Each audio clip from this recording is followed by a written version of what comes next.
Yeah, maybe you don't understand. Batman killing people isn't something new here. It's not even something that goes against the comics. It's just, a retcon that people have gotten accustomed to and has been canon for a really long time. And I'm going to elaborate on this more so on this episode, including what Zack Snyder said, and what Zack Snyder's ethos is on Batman isn't as wrong as some soft folks would have you believe. All that will be explained on this here episode of Moonlight Kingdom podcast as we dive into the world of Batman. Should he or shouldn't he kill? And well, yeah, that's all it. Right here, right now on Moonlight Kingdom podcast in three, two, one. For some background, because there's always some background involved in nonsense like this all started because of this Joe Rogan episode, this episode of the Joe Rogan podcast that Zack Snyder was on. He was on the podcast and they talked for like 2 hours. They talked about bodybuilding, 300, Batman, Zack Snyder's experience filming. What's that movie? Army? No, not Army of the Dead. That that zombie movie he filmed in the beginning. I can't remember. There's so many zombie movies with "of the dead" in the name. I don't remember which one he filmed, but he filmed a zombie movie, and his time, like what kind of as a starting out as a director of music videos and stuff, what kind of comics he enjoyed, how he liked heavy metal, and how Rebel Moon is like his heavy metal in a way. Like people will say it's like Star Wars for adults, but like no, it's more like along the lines of a PG-13 Zack Snyder take of heavy metal with like the R-rated version coming soon. So this interview on the Joe Rogan Experience happened 2 weeks ago, and it caused up quite a stir because he brought up how like his Batman, like his version of Batman, kills people, like and how in Frank Miller's like Dark Knight Returns, like Batman apparently shoots a guy straight in the head because he has a kid, he's holding a kid hostage, and the guy's like, I'll if you come anywhere near me, like I'll take this kid out. I swear I'll do it. And in Batman's like, I believe you, and he shoots the guy right in the head, according to Zack Snyder. Looking in the comic book, it's like there's the initial brouhaha of that's not how it went down. That's not what happened in the comic. He didn't shoot a guy in the head. He shot the guy near his freaking head.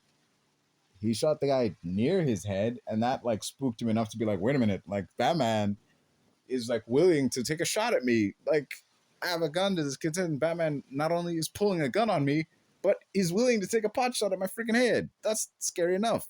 So that's kind of what went down.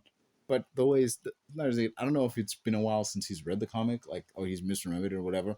I'm not mad at that. Like okay, whatever. It does seem like he shot him in the head. You'd have to actually like look real close to see like oh he didn't really go that far. Okay, whatever.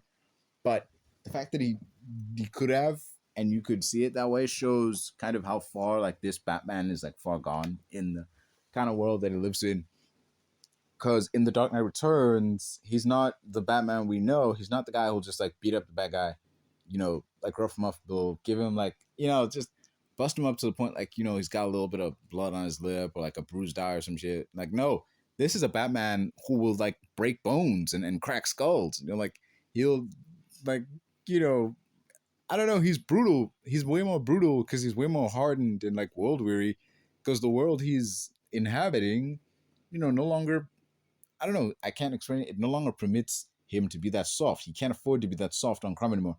And Zack Snyder kind of took that to like his Batman in BVS with Batfleck, and he also kind of got that the way of like how Batman would behave in this harsher world from Rorschach and Watchmen because there's a scene in Watchmen, the movie, where Rorschach explains how he was on the search for this missing kid, and he tracked down where the guy who took her was, and he found that the guy had butchered her and fed her to his dogs, and like that was because before that Rorschach was soft on criminals, as he put it, because he would just beat them up and leave them for the cops. That was the day he decided, like, okay, like he said this quotable line of men get arrested, animals get put down. Because, fate didn't butcher this woman and feed you those dogs. This man did. Like, this man, like, sending him to some jail isn't going to undo any of that. It's not going to help. In the eyes of Rorschach, the only way to take down this dude and make sure that he doesn't do this to anyone ever again would be, offing him then and there with a cleaver. So that is the view of like that's the way I see it.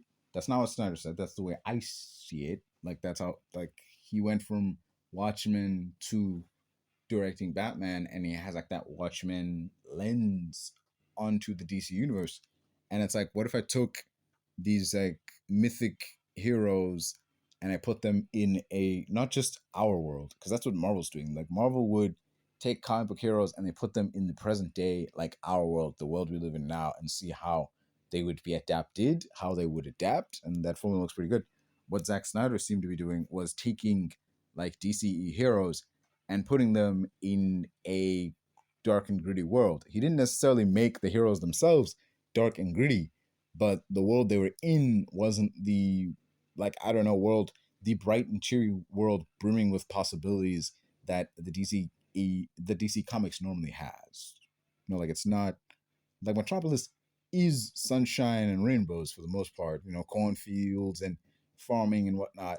But except for when like alien invasion comes down, or like there's a rampaging Luthor monstrosity on the loose, then it's different. Like it has a different vibe to it. It's now suddenly it's no longer this bustling metropolis. Pun intended. It's battleground now. Like this because also that's another thing. Like the casualties of everything like we're straying away from Batman now, like because when you look at Gotham compared to like okay, moving away from the casual thing, look at Gotham compared to Batman. Gotham has this very grimy look to it. It's like comparing Manhattan and I don't know southern parts of Chicago or what's a good place? I don't know. It's like comparing Manhattan to Brooklyn. Like Manhattan's got like these tall skyscrapers, fancy restaurants, and high-rise apartments.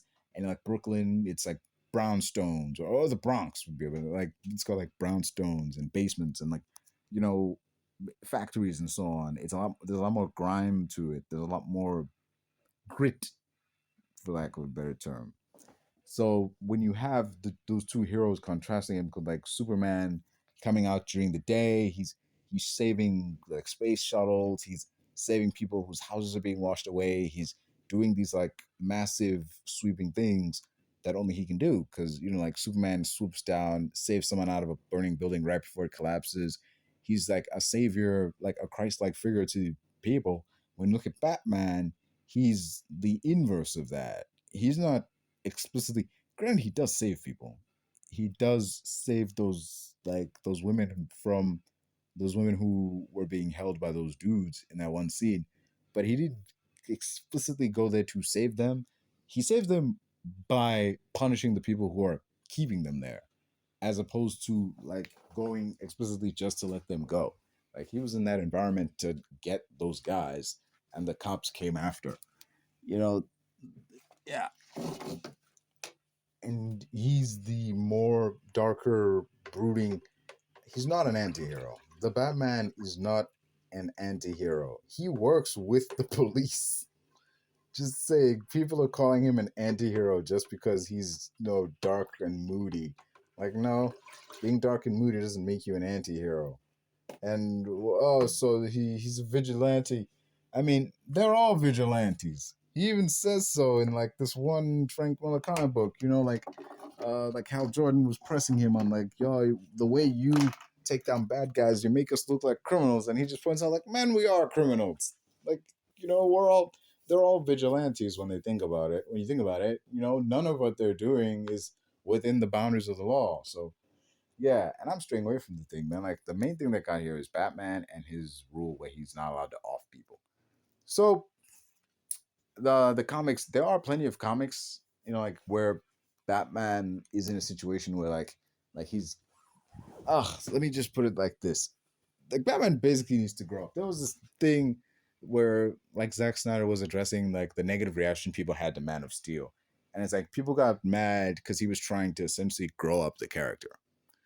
And I feel like that's kind of what he was trying to do with Batman, because put him in this world where you're not always going to be able to find a clean cut way to stop the bad guys, save the day, and everything turns out hunky dory for everyone. That's not always going to happen. That doesn't happen in our real world. So to take this character and put him in a real world situation where like there's the only feasible option where where the people who should walk away clean is that someone's got to go.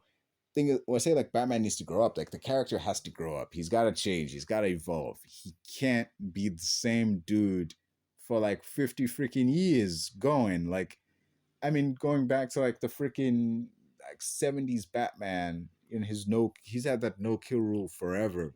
Not forever, but like in the early days of comic books, there was like a period where like Batman had like the blue and gray outfit and he did ice people.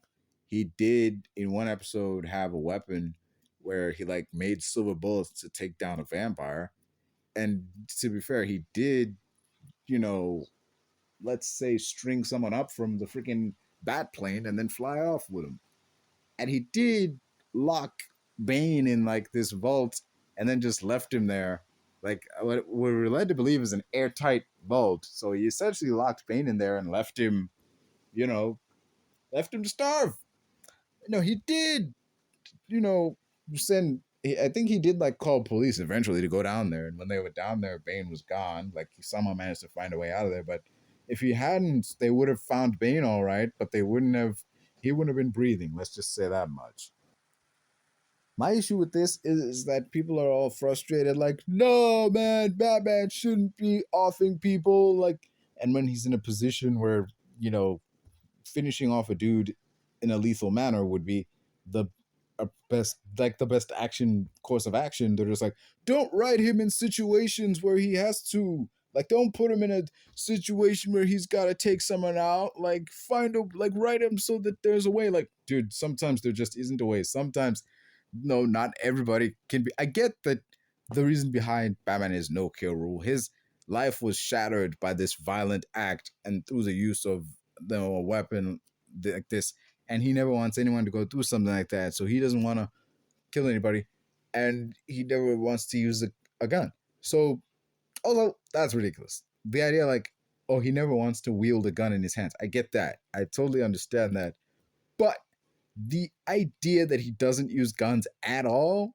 is a lie. That is a freaking lie. There are missiles and machine guns on like the Batmobile. On certain versions of the Batmobile has machine guns on it. The freaking Batplane has missiles and bombs and stuff. He carries explosives. Like Batman carries explosives, but he won't use guns. He carries what are essentially throwing stars, but he doesn't use guns.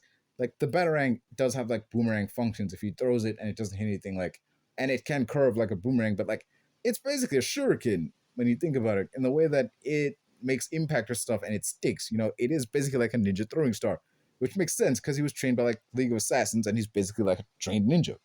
So the idea that Batman doesn't use weapons, he does use those kinds of weapons, dangerous weapons, but he doesn't use them to the extent that it would qualify as lethal force. Nobody can say they were ever, finished off by that weapon. Also, there was a freaking Batman in Dark Knight Rises. There was a Batman vehicle that had a freaking cannon on it. What do you call that? The Batpod has weapons on the front in Dark Knight Returns and in Dark Knight. So don't give me this crap that Batman doesn't use guns. He totally does use guns. He just doesn't use guns to, finish people off. Except in the rare instances he does, like the aforementioned time he offed a vampire, and that time where he was face to face with Darkseid, and he had to like fire some. He used a weapon to take out Darkseid, but he also got like Omega beamed, and that was written by a dude who was all for Batman's no kill rule. Grant Morrison, I think his name is. So don't be like, oh yeah, like it's what Zack Snyder did wasn't cool because Batman in canon he has a no kill rule. He should never be in a position where he has to kill anybody, and yet you freaking wrote him in a position where he had to kill Darkseid because there was no other way. Like people will, I don't get it. People will accept the idea that there was no other way and this person had to go in a comic book, but in a movie, all of a sudden it's like, no, you're not being faithful to the character. Yes, shut up, for heaven's sake, man. But that's, I mean, moving on from that, like just the idea a Batman who kills. Also, another thing that bothers me about like, oh, Batman shouldn't kill, whatever. The excuse And I'm like, okay, why? Like, because the thing is, every other hero has that moment where they were like, they understand that this guy has got to go. There's no rehabilitating this person. There is no saving this person. And this person has to go. There's some people who just got to go. The world would be far better off if they weren't around. Like, whether you're Green Arrow, whether you're the Flash, whether you're Superman, Wonder Woman, everybody has had that one villain or that one fight where they thought to themselves, this person has to go. There is no there's there's like no saving this, man. Like, this guy's gotta go. And they've done the necessary. Granted, those decisions have been walked back, more often than not. They've been retconned.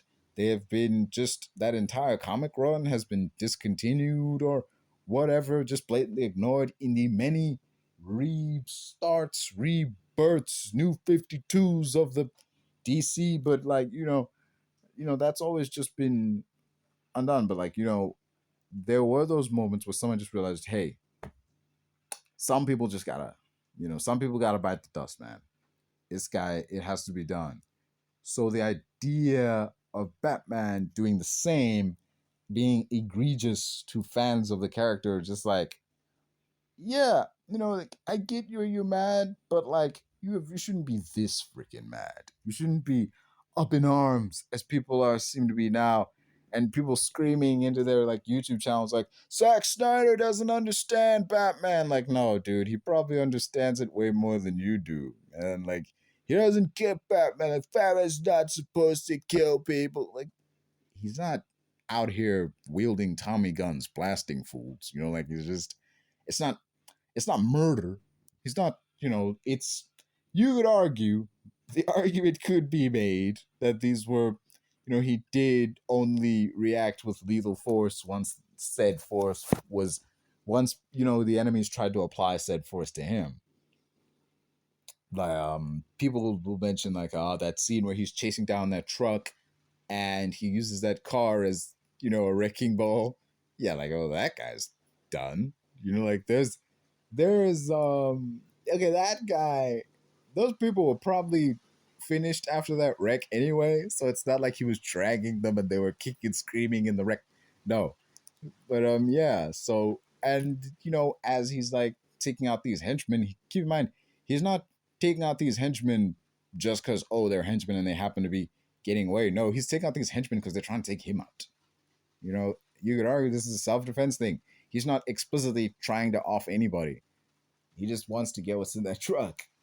And so later on in the warehouse fight, another scene that's like hotly, spoken of in the Ultimate Edition. Everybody loved that scene in the theatrical cut. Everybody loved like the Ultimate Edition. And they're like, but in the Ultimate Edition, when Batman goes hard on some fools, it's clear like one guy clearly, very likely didn't make it, because in the theatrical cut, Batman throws this huge crate at this guy. It hits him and it knocks him back into a wall and he flops to the ground. Like, oof, man, Batman really got that guy. But in the Ultimate Edition, same thing, crates, hits the guy, smacks into the wall, and as he flops, there's this stain, this big red smear as his way down. So like, oh, he really cracked his freaking head open on that impact. So it was more brutal. So this is in fact a Batman who isn't afraid to beat someone to that extent, like literally crack skulls and stuff. So that I don't mind that. I really don't mind it. The idea that this is a Batman willing to go that far, I don't mind that. But he doesn't stay that guy. It's only in BVS that he's that guy, because realistically speaking, we only see him in like two. No. He was in BVS, Suicide Squad, and Zack Snyder's Justice League, and it was only in BVS where we saw him willing to ice fools, because because at that point he was a Batman who just came back. He just came out of retirement, because like Clark Kent didn't know who Batman was. He was doing a report on like the Gotham Bat, and it was like Bruce had come back from retirement, It seemed the way the story was framed, it seemed as if Bruce came out of retirement because of the aftermath of Man of Steel, and it was like he even said in the speech like this guy brought the war to us. If there's even a 1% chance he's our enemy, we need to take it as an absolute certainty. And like this is the most important thing like he could do right now. He's got to take down Superman because it feels like Superman. He even lays it out in this speech he has with Clark Kent. He was like, you guys write a puff piece editorial about an alien who, if he wanted to, could burn the whole place down. And we wouldn't be able to stop him. There wouldn't be a damn thing we could do about it. And like that cannot stand. In his eyes, what happened in Metropolis, this aggression cannot stand. This cannot go unpunished. This idea of this being with this unchecked power and the ability to like raise the world if he wanted to, just burn it to the ground, can't be allowed to continue. He's got to take them down.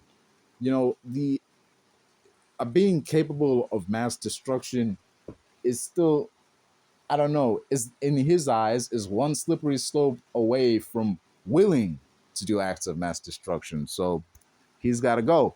He's responsible for so much. It doesn't help that he's being egged on by like Lex Luthor behind the scenes, but still, that Batman suffering all that he suffered, including the loss of Robin, not Jason Todd, by the way, the Robin whose gear was in the Batcave with the ha ha ha painted on it, wasn't Jason Todd. It was Dick Grayson, which explains a lot.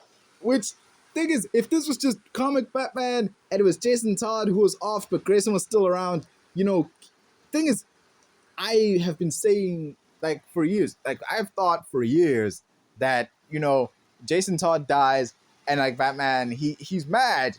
He's more or less mad that someone killed his sidekick. Not that, oh man, Jason Todd, I cared so much about him. Like it's more like, oh man, like this kid died. And like he was like my ward. You killed my ward. It doesn't matter who it was. You killed my ward, and I'm coming for you. Like he was mad, but he wasn't as mad. I feel like he wasn't as mad as he would have been if that was Dick Grayson. Because in the Injustice story, in Injustice, when Damian Wayne accidentally offs Grayson Todd, no, I'm getting them confused now. When was Damian? Yeah, it was Damian. It was Damian Wayne who accidentally took out, Dick Grayson in the stupidest freaking way. Nightwing, out of everybody in that damn comic, died in the stupidest way. Just bonk on the freaking head. And then, that was stupid. But when he died, Batman lost it. He lost it. He went down to the Batcave and he like sequestered himself.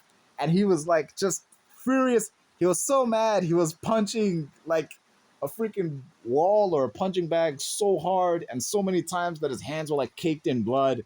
And the Catwoman had to come down to the Batcave and like just soothe him and like just tell him like let it all out, like let it out, like man, just I know you feeling like intense emotion. You gotta let it out like in a healthy way, man. Like cry, like just let out a big cry. And there's nothing wrong with crying, dude. Like just there's nothing wrong with a hero feeling such intense sadness that they have to have a cry about it. Like Bruce didn't know that, but he's never been in a position where that's another thing. He's never been in a position where he's had to feel that way. He's never been in a position where he's experienced that kind of loss again. Like the last time he experienced a loss that big would have been like the loss of his parents. And that was years ago. Between then, he hasn't experienced significant loss. And the closest thing he would come to that loss in the Injustice world would be the death of Dick Grayson. Because in his eyes, like his son was murdered. I mean, granted, he never saw Jason Todd as a son. Dick Grayson was the closest thing he had to a son. He's more of a son in the eyes of Batman than his actual son. And that's not hyperbole. That's not me exaggerating. Just look at the dynamics, man. Look how Bruce Wayne treats Dick Grayson versus how he treats Damian Wayne. Like he's his sidekick from the jump, man. It's like, this kid, man. Like, what's with this kid? Like, why won't he listen to me? But with like Dick Grayson, he's like he needs to bring the guys who he needs to bring the guys who took out his parents to justice so that he doesn't turn out just like me. But with Damian Wayne, he's like trying to make him an exact copy. Like He's your son, not your clone, man. And I know, wait, I think there's a comic out there where it's like technically he's a clone, but like that's that I choose not to ignore that, man. That run don't mean shit to me. In the timeline that I've seen, he's dude's son. Like, dude, that is your son. That is not your clone. He's not your carbon copy. You're not gonna treat him like a soldier in an army. You have to remind, like, A, he's a kid. Remember that. And B, he is your kid. Okay? Don't treat him too much like a kid, because remember, at the end of the day, he is your kid. Not just your kid, but a kid raised by assassins. So, like, dude, you better recognize, man. Ugh. It proves my theory that, you know, Bruce losing Dick Grayson would have had a bigger impact on him than losing Jason Todd. And it did, because I think that was the moment where he did the rational thing and he was like, I'm shutting this down. He hasn't had a sidekick since then, because we don't see any other gear. It's just Batman stuff and Robin stuff, one Robin outfit and nothing else. Which shows, like, after that happened, after he found the Joker, put the hurt on him so much that he shattered all of his teeth, and like Joker had to wear grills. Like, once that happened, I think he decided to call it quits and stop being Batman. And it was ultimately the events of Man of Steel that brought him back into it. Because, like, okay, the world needs Batman again. There was a threat that the world is ill prepared to handle, but like, someone's got to take this guy down, and I'm the only man who can do it. I'm the guy for the job. This needs to be done. Like, this guy is dangerous. On the subject of Batman, I must ask, how do you feel about Batman and his no-kill rule? Hey, I get where it comes from because he doesn't want to ever, he doesn't want to become the thing he hates the most, basically, because of what happened to his parents, etc. I think there's a lot of trauma behind this. I understand why he does it. And I think this was especially touched on in Injustice, Batman versus Superman. But I don't know, man. I respect the guy for it, to be honest, because some of the superheroes are not, they're not scared to do the deed if it needs to be done, like Superman and Wonder Woman. They've killed people before. True. Not that Batman hasn't killed people; he has killed people along the comic, but he's like felt very remorseful about it, or had some kind of guilt about it. But I don't know, man. Like when I watch like Death in the Family or Reddit, it just seems like you know he doesn't want to kill the Joker now because I don't know, he's just going to be as bad as him for what he did to Jason, etc., etc. But that was like your son, man. Like if I was Jason, I would be angry. Like it went off. He did what Batman was supposed to do in that movie. But I don't know. It's a very controversial thing about him. I think there's pros to it because I don't know. I don't think you should be offing people for choices that they've made that have definitely been influenced by horrible things that happened in their past, etc., etc. But also, some of the people maybe deserve to die a bit, just a tiny bit. Definitely. And you've seen Batman versus Superman, correct? Yes. What did you think when you saw like Ben Affleck's Batman Orphan Dudes in that movie? It was very out of pocket, man. I was like, oh my gosh, what did they do? What is happening with Batman? He's gone like psycho now. I don't know. It was a very bad take. To be I don't know fair, what they were trying to do so in you that didn't movie. so you didn't like the nightmare sequence where he's like coming out of the bunker with the trench coat and the machine gun and taking people out. I mean, obviously it was cool, but I thought it was like for show. And then he actually started killing people, and I was like, You really think Batman would carry around a machine gun for show? I don't know, man. I don't know what to expect, but it was very out of pocket. It was very shocking. So Did you like it? in a world overrun with parademons and some post-apocalyptic hellscape, you would want Batman to maintain his no-kill rule. Well, obviously not. Okay, I think that the parademons or whatever you call them, I guess they're not no longer like human anymore. Oh wait, they came from outer space, right? Yes. I forget. Yeah, I don't know, man. It's different. So it bothers you when Batman offs people, but him offing these faceless aliens, suddenly it's like it's okay. I don't know, man. I don't know how to explain it. Maybe I have empathy issues. But what do you think about it? Did you enjoy the scene? I am absolutely not one of these losers out here who be yelling like, no! Batman shouldn't kill people. He never uses guns. He never kills somebody. The Zack Snyder is ruining the character. This isn't right. Like, no, you freaking crybaby basement dwelling punk. That's it's his movie. He can do whatever the hell he wants with it. And as for this idea that Batman doesn't kill people, where have y'all been? Batman totally offs people. Every version of Batman in live action has offed somebody at some point. Freaking Keaton's Batman wanted to kill the Joker, and Joker ended up dead.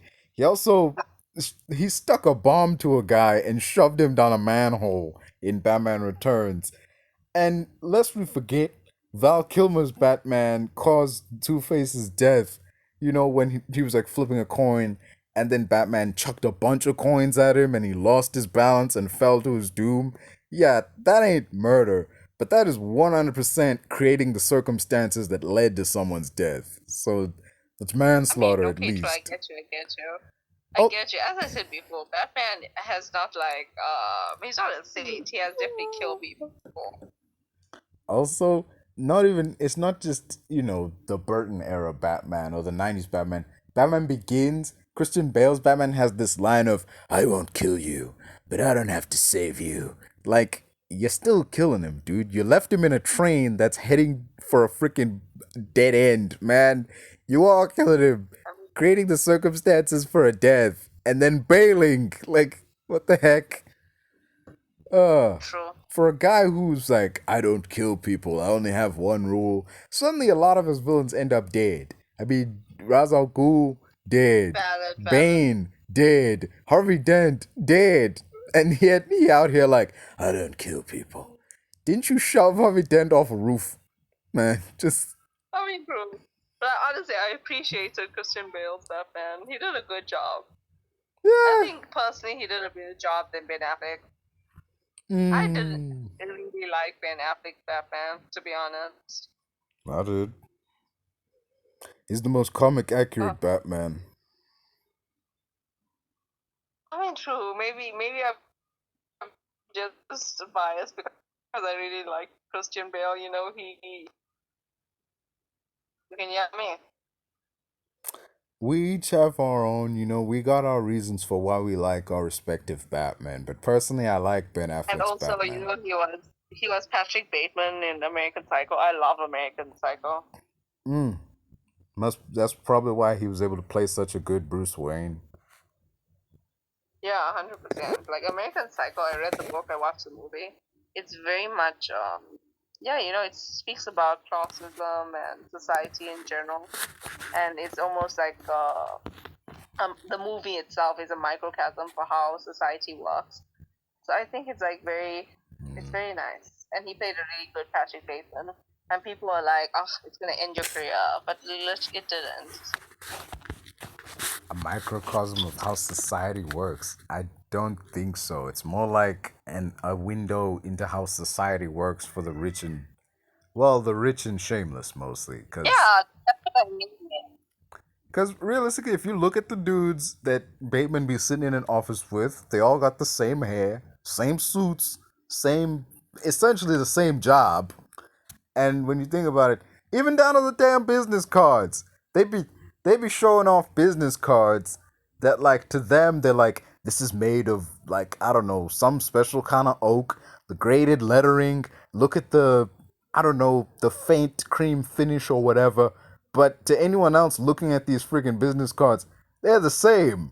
They're all white with black writing. It's got dude's name, job occupation, the logo of the company, and that's it. They're all the same business card put together by dudes that are pretty much the exact same guy, but they're being presented like, oh no, my business card's better than his card. Mine is different than his card. They're the same damn card. Right. Yeah. To be honest, he's just living in his delusions. Yeah. I don't know. Though it was funny when when he had the scene where like, let's see Paul Allen's card. And then Paul Allen pulls out his card and he's like, my God, it's got like raised lettering. And look at the subtle hint of so and so. And he's just dreading there like, oh my God, it's way better than my card. It was so dramatic, honestly. But he like played a really good part. Yeah. Apparently he could sweat on cue. Like Christian Bale can sweat on cue. Like that is Actor, man. yeah, that was weird.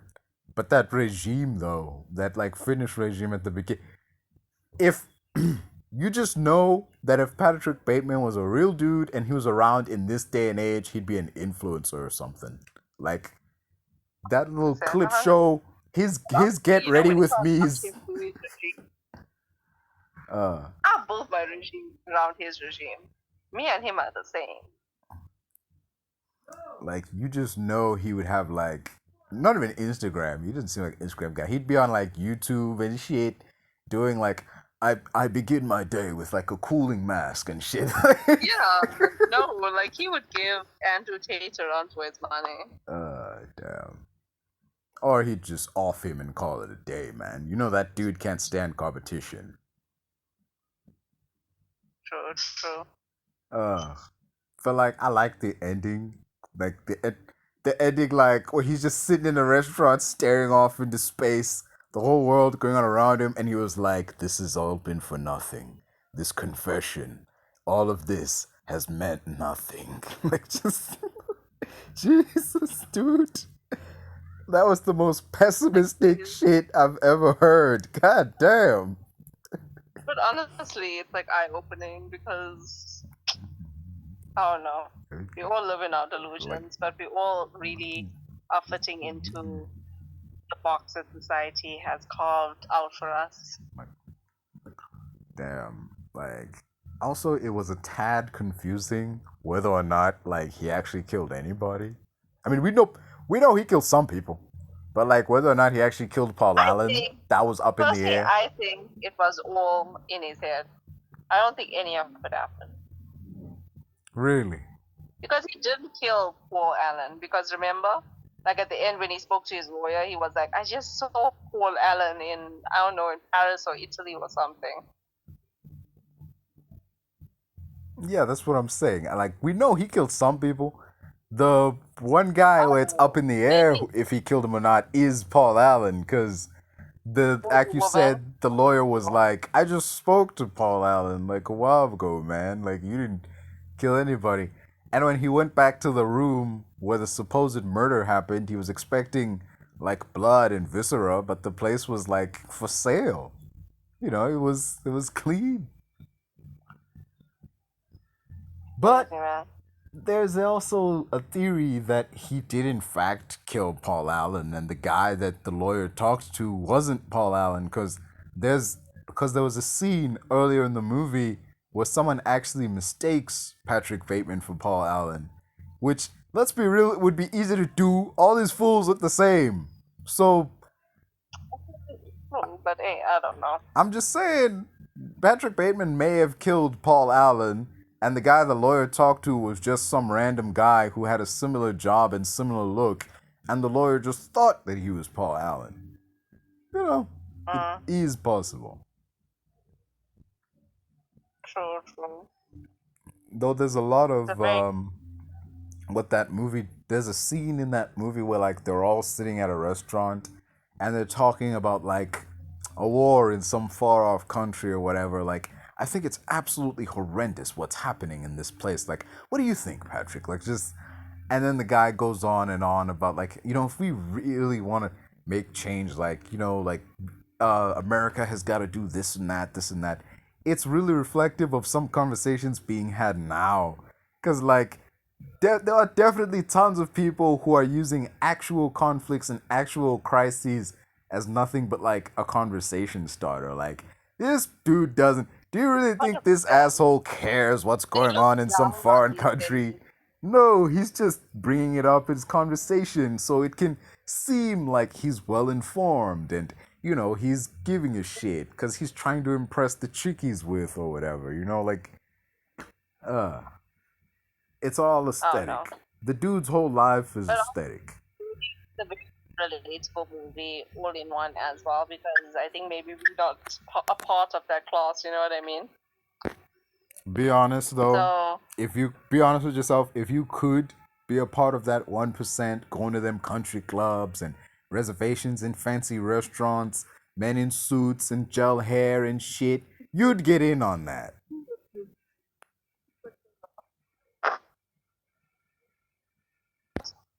I would do anything for a check, Plato.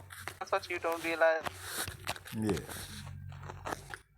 I wouldn't honestly, it would probably be tough for someone like me to get in on that on account of I don't look like them other dudes. I mean, I can relax my hair and wear fancy suits all live long day, but like it would be weird just sitting there like all these motherfuckers look the same. It's like same, me, same, just uh I if I did do some Yeah, Patrick not one Bateman person stuff, of I color. wouldn't get away with it because There was not one person of Yeah. color in that movie. true, which is what No, that yeah. Well, there was very reflexive. one guy, but he was a homeless guy, so I mean, Well, see. Oh my god, don't even bring up that scene. It was a horrible scene when he kills the dog. wasn't it a cat? Didn't he try to shove a cat into an ATM? Like, Oh yeah. But then some lady stops him. the machine was like, "Feed me a stray cat." Oh shit! Like what? If I was at an ATM and it just read "Feed me a stray cat," like I'm leaving. I'm like, okay, first I'm taking my That's card. brutal. Like, first I'm taking my card, then leaving. I'm not leaving my card in some ATM somewhere. Especially one that's haunted. Yes. Oh, shit. Whew. Honestly. It was a nice movie though, I like it. Good movie, though. But back to the Batman. Except the dog we have. Back to the But Batman. otherwise it was I must ask, though, like, so you didn't like Nightmare Batman with his trench coat and machine gun. What about yeah, it's a cool look. It gave me very much, Matrix vibes. I liked it. Matrix? Yeah. So the brown trench coat in the middle of the desert gave Matrix vibes. Okay, fine. You know what I mean, man. You know what I mean. Matrix is not defined by black, okay? It kind of is, though. Black and green, though, mostly. But yeah, Not supposed though. I get what you mean. I never noticed. There was this minor detail that I didn't notice until I did a full-on, like, marathon of the movies one after the other. But Neo's suits change in every movie. Neo has a different suit in every movie. Well, obviously. Yeah, he does. At the end of the first one, he's got like the black trench coat with the tie and the sunglasses. In the second one, he's got like this full-on buttoned all the way up fit like Bruce Lee. And in the third one, he's still wearing like a buttoned all the way to the top fit, but it's a different style of jacket. Like it's different material. Like Well, you might as well slay in a multitude of it. yeah. Well, yeah, you know what I mean. Might as well. And then you get See what you Trinity. can live with your mind, okay? You just have to think it, and you're like wearing the outfit. Like I would have fun with it. And then I would make like yeah. bed of it. You get old Trinity still rocking the full body leather all the way through the 3 movies. See, that's also kind of stupid, right? Because you want to keep yourself incognito. Yeah? I'm on the phone! It's kind of stupid because it's definitely a different look from, like, what's regular, what everyday people wear. And I think it makes you stand out, if anything. Body leather look. I'm kind of glad she ditched it for Matrix Resurrections because, granted, Carrie-Anne Moss still looks fine. Like, she's fine as hell, but like, someone of her age should not be wearing a full body leather and like, you know. I'm not ageist. It's just, it would seem kind of silly to rock that outfit nowadays. Oh, it would definitely make you stand out. Yeah. Yeah. Did you like Matrix Resurrections? Obviously not. What I only like the first two. Why? Why did you dislike it so much? It just was, I don't know, it was too different for me. When you go into a movie expecting it to be like that movie, and then it just does something different. Instead of going left, it goes right. I don't like it. I don't like it when they lose the plot too much. So what I just heard was, when you go into a movie and you expect it to be a movie, and then it becomes a movie, but like a different movie, you don't like that? Is that what you're saying? Because this is very wishy-washy in terms of an answer. I don't know. I just don't like it. It just doesn't pay homage to the original Matrix. So with all those shout-outs and callbacks to those original movies, not doing it for you. No, man. Okay, Matrix ended a revolution for me. It finished. Yeah, I have the same feeling with like Matrix and Expendables. Like the Expendables movie does not have a fourth movie. It ended at 3, and 4 was just that bad, man. That movie.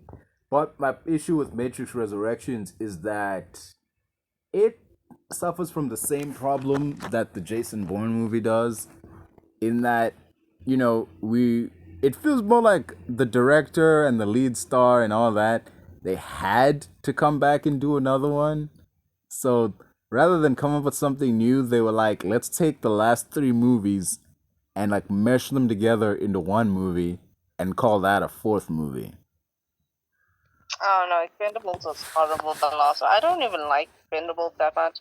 It was just like giving, I don't know, these actors that but washed up, a little bit of, I don't know, homage, a little bit of attention in their old age.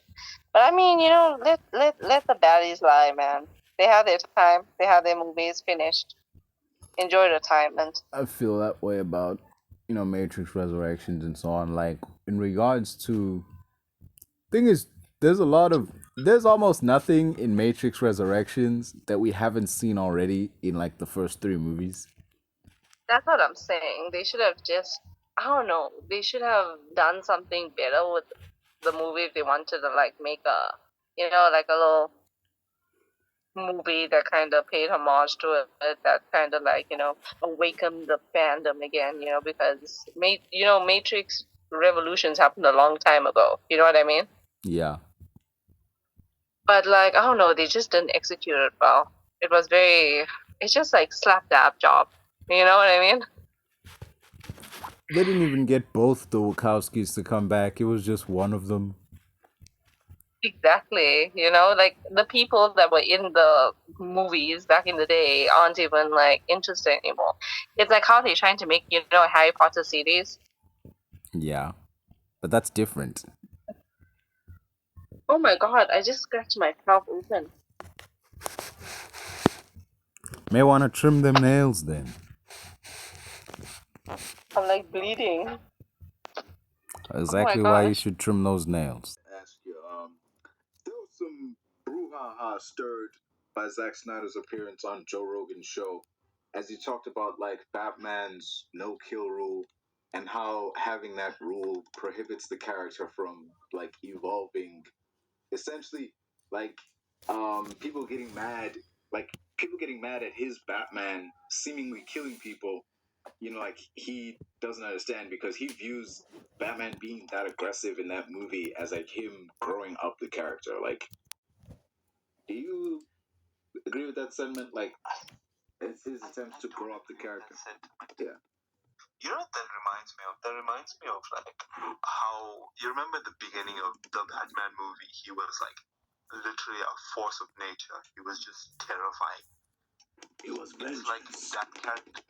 Yeah. That character never grew up, and he still kept acting like that. He would eventually kill people. Yeah. In fact, I think it's the opposite. I think Batman's no-kill rule is a very key part of his character. And then just like, oh no, that's the only thing stunting his growth. You know what actually would like completely like make him into a better person would be if he stops being Batman and he actually becomes a politician in Gotham. There was a movie, and I don't know if you've seen this clip where like he falls in love with this girl and he's sitting in front of his parents' grave and he's grieving. It's like, you know what, I've done this for so long, I don't know anything else. I don't know who I am without this, but she makes me want to leave it all behind. Mask of the Phantasm. Yeah. Yes, it was Mask of the Phantom. And that was like the most raw Batman has ever been with himself. Yeah. That is like his growth. That is like his evolution. It's like if he puts down that mask and like becomes a politician. Yeah. Like he would actually force him to actually change and learn and grow. Yeah, it would. And the thing is, have you seen the White Knight comic? nah, I heard about it. Like I heard about it, but I haven't seen it. But like there's you bring up Mask of the Phantasm. Like weirdly enough, that was back when like WB was seemingly making the right moves because when the like Bruce Timm and them were making Mask of the Phantasm, they were like halfway done, and one of the WB execs happened to like be just checking in the one day, and he saw what they were doing. Mask of the Phantasm was just supposed to be like something on TV. It was like another like 3 episodes of the animated series, and like someone from WB saw it and was like, "Yo, that's got to be a movie. Like we're putting that in theaters, man. Like no way we're just gonna shove that on TV." I'm like, yeah, it proves, man. Every now and then, even a busted clock is right. Yeah, a busted clock is right twice a day. Yeah. Even though there's no batteries and one of the hands is missing, but like, you know. Yeah. Yeah, but I'm glad they did. That's such an iconic Batman movie. Yeah.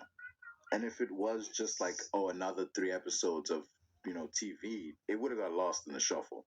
Because that was a good show. That was a good show.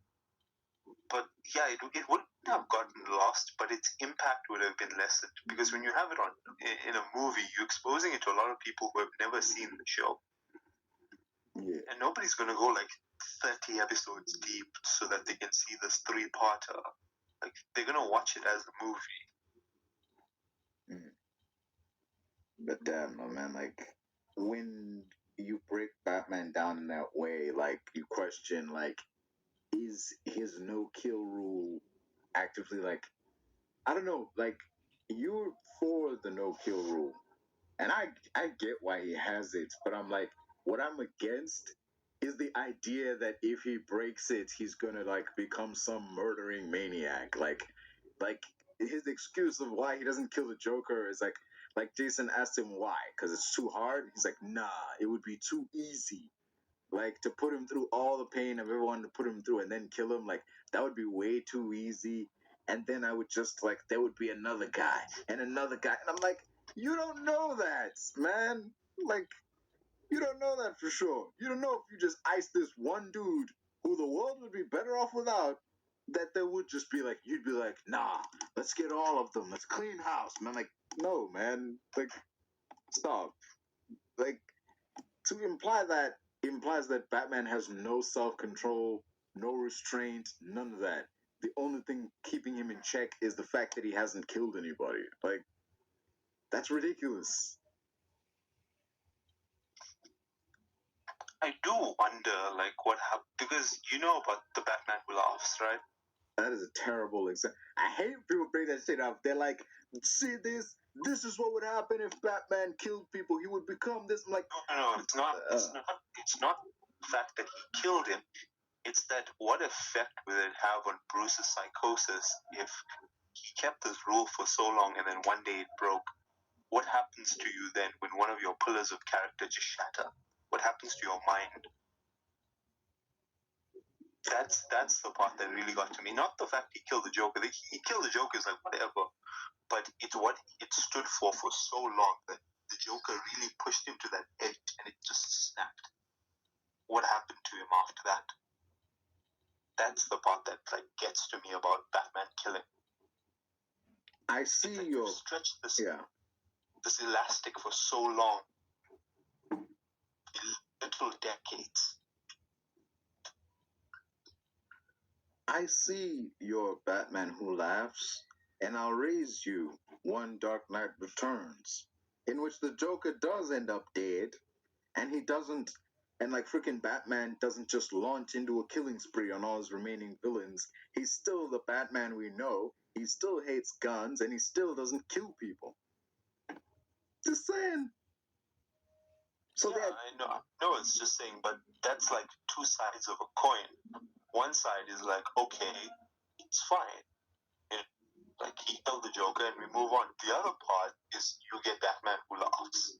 That is a fucking terrifying prospect.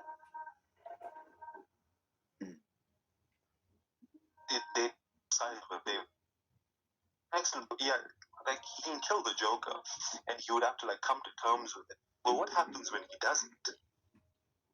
Because he's not the best person at emotionally processing things.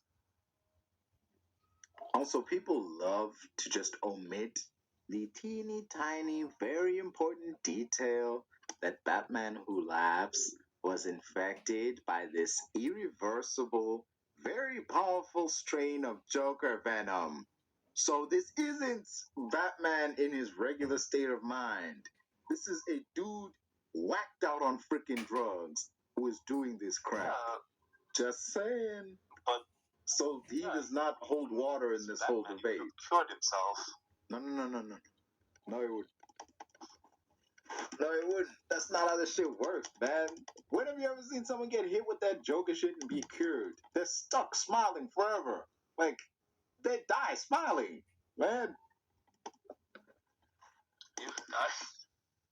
Joker wasn't trying to kill him. He was trying to make a hybrid of Batman and the Joker. That's what became of the Man Who Laughs. You know, like the Batman Who Laughs, dude. Like, that's what he was. So people using Batman Who Laughs as a, see, this is what would happen if Batman killed people. He would turn into this. No, he wouldn't. There's extenuating circumstances that led to this. Died. That would have been. Or maybe his system was like, I don't know. He could have died. Do you know why he stopped being Batman in the Batman Beyond series? Yeah, because he pulled a gun on somebody. Yeah.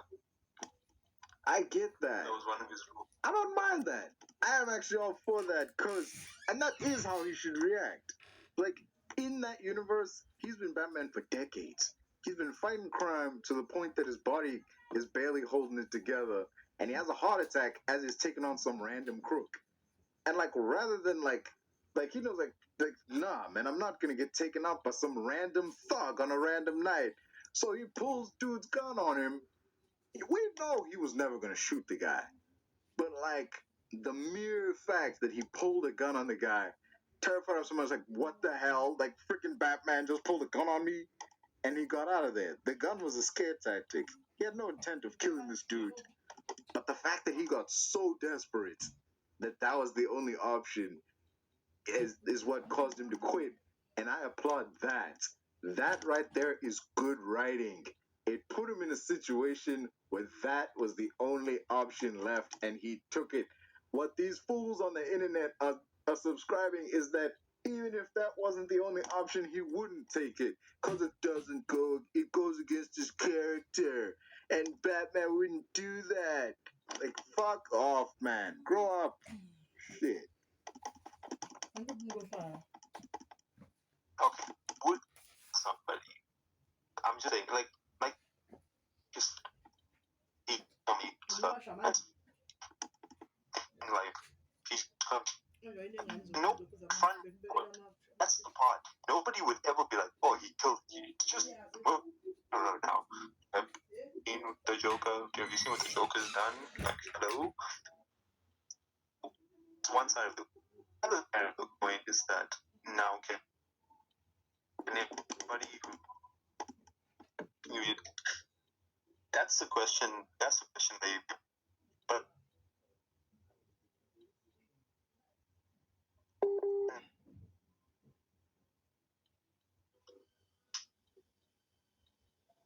buddy well carry on. But if it's Batman technology and skills, Alright, that's scary. That's different, man. The Punisher doesn't value his own life, much less those of others, man. His mission is not to protect the innocent. His mission is to punish the guilty. He's like the Ghost Rider without powers. Yeah, he is.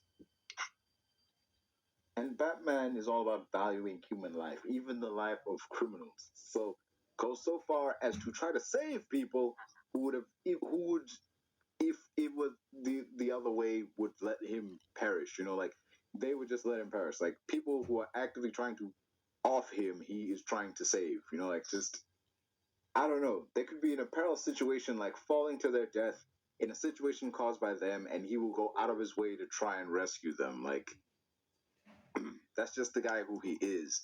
So this idea that it's like Batman would never use a gun. He would never kill people. Oh no, he would never be in a situation where that would be an option. Like that is ridiculous. No, he would. He would. No, because like you said, like Batman Beyond, like the first episode literally proved that at a certain point, in a certain situation, that will happen. Yeah. So maybe along the line, kill somebody. But I feel he'd have the same respect he had Batman. Yeah. Where he'd be like, you know what? Like I can't anymore. Like I've stood for. Yeah. Like, hang it up. This thing that he's that's more likely to happen. Yeah, that absolutely is. Thing is, like, Zack Snyder gets flack because, like, Batfleck in BVS is like, he said that he based Batfleck off, like, Frank Miller's Dark Knight Returns, and he recalls this scene where Batman does pull a gun on a dude. It's like, after the warehouse fight. He just finished decking his dudes in the warehouse. He busts through the wall, grabs a guy, and he points that guy's machine gun right at this dude. And he's pointing it at the dude with the flamethrower. He's like, I'll kill her. I swear I'll do it. And he's like, I believe you. He shoots the flame canister and he dives out the window with Martha and the guy blows up. And people are like up in arms, like, Batman would never murder somebody. He would never use a gun. I'm like, bruh, there is no other way. He wrote him into a situation with, like, there's no other way, man. You gotta do something with that gun. There's no time to, like, reach in and grab a batarang or whatever. That flame is gonna move faster than your body, but it's not gonna move faster than a speeding bullet. Plus, I don't think... Plus, it wasn't like he was trying to murder the dude. He shot at his canister and then dove out the window. What happened afterwards, like, that was just circumstance. Like, Snyder even says, like, he tried to do it in a roundabout way where he's not technically murdering anybody. So, people do end up dead, but he's not technically murdering people. Yeah. Before that's a lot of dead people. Yeah. he fucking like took a whole bunch of cars with Batfleck guys, and the whole bat branding thing. That's kind of man. Okay, he didn't kill nobody there. That was just like, that was the prisoners in jail doing that. Like, you can't really, Yeah, but you know. You would happen the first time. You will not keep doing it. He kept doing it. That's the problem about it. You just like brand, like judge name executioners. Like, you're next. I'm just questioning, like, where he keeps that thing. Like, somewhere in his like utility pouch, there's like a little box with like a red hot poker that he stokes up, and he walks up to people all branded up and shit. Like, just it's not at the end where he's like, wherever you go, no matter what you do, I will be watching you. And it's right there, and it's like still smoking, so it's like freshly fired up. Just like, where are you keeping that, man? Like, Imagine he's like standing outside. He's like walking about. He's like, all right, it's 5 minutes, and then he thinks. they're like, it's like a cigarette lighter. It just needs a few minutes. Yeah. Oh shit! Okay, it's ready. We can go. We can Like, go. yeah, Switch up the light. All right, kill the lights, man. Like, that scene is intense if you don't think about it too much. Like, Yeah. but like that line where he's like threatening Lex, it's like, he doesn't say something horrible is going to happen to you, but he's inferring that. He's basically telling him, I don't have to brand you because you're not going to jail. I'm just here to scare you. He's like, yeah, I know. You're not fit to stand trial, which is what... See, Lex thinks he's gotten one over on him. Like, oh, I'm insane. I'm not fit to stand trial. I'm not going to go to jail. So you don't get to brand me. Like, ha, ha, ha. And it's like, you're right. You aren't fit to stand trial. You're insane. Which is why I've had you transferred to Arkham. And then you see Lex Luthor's face be like, wait, what? That right there, man, that's a good I was scene. joking. Oh, shit, dude. That's a good scene right there. Because his whole face changes, which is like, which is why I had you transferred to Arkham. And his face just drops. Because he knows what that means. Like, oh, shit. Like, I'm going to be in a nut house with all these freaking loonies and shit. Like, oh, dude. Oh, man, that was a good scene. That would have been a series. If they made that into a series, I'd watch it. That's just Arkham Asylum, dude. Think about it. That's just Arkham Asylum. Like, yeah, it is. But Lex Luthor in there, that would be a ball. That there was one comic where something like that did happen. There was this this white collar criminal, and he managed to trick a jury into thinking he was insane, unfit to stand trial. Thinking, hey, I'm gonna go to some loony bin somewhere. I'm gonna have it sweet because I don't have to go to jail. Oh, if only he knew, man. This shit happened in Gotham. He went to Arkham Asylum, and he got it rough, dude. He got fucked up day one. Like he got beat to shit, and like something happened where like he got locked in the freezer. Like someone locked him in the freezer, and he was there for like a long ass time. By the time the orderlies found him, like his nose had fallen off from frostbite. His like lips had fallen off, and all his hair was gone.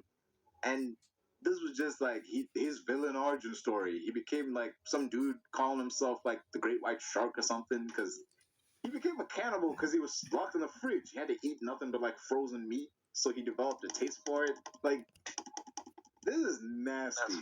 That is messed up. I'm just like, that could have been Lex, dude. That so easily could have been Lex. Anyways, anyways, man, I got like 2 minutes. I need to go. Hey, you have a good day, man. You too. It was good. It was good talking. We need to do this more often. Yeah, sure. Just hit me up. I'm free most days. Oh.